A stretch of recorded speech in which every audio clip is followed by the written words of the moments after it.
I got a Ford Escape 2014. I'm running an amplifier. So what I did, I pull this up right here and I run it like that, and I use the duct seal right here so the water won't leak through or seep through, and I ran it down here underneath right there, so it come up right here.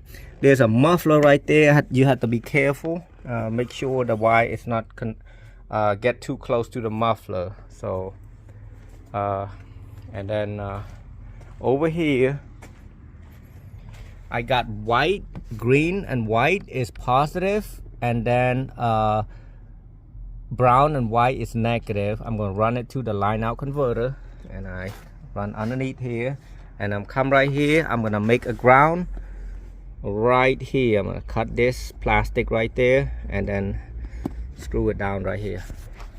Oh, I got the ground right here. Make sure you do not use don't use anything more than 1/2 inch of a soft taper screw. I sand it really good, and then I screw it back there. I'm using only a 400 watt amp, 800 watt kicker, basically 400.1, and I ran the speaker wire that I ran from here right here to here. So the positive, I mean, is you need to put on solid white and solid gray, and then with the black stripe you need to put on the negative.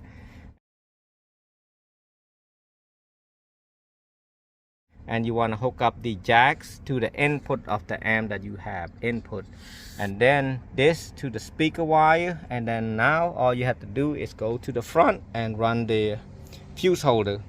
I got it all hooked up. My customer love it. So here it is. I can show you right there. So I got the speaker, the positive and the negative. This is a mono, meaning 2 positive and 2 negative, but it's only 1 speaker, 1 kickers. I forgot if I mentioned about these already, but yeah, this is a done job right there. I mean, I'm not trying to make it really pretty because I'm just installing it, and I did mount it for him. I'm gonna lift this up, and the speakers is right here. Thanks for watching. If you have any question, any problem, just click comment below.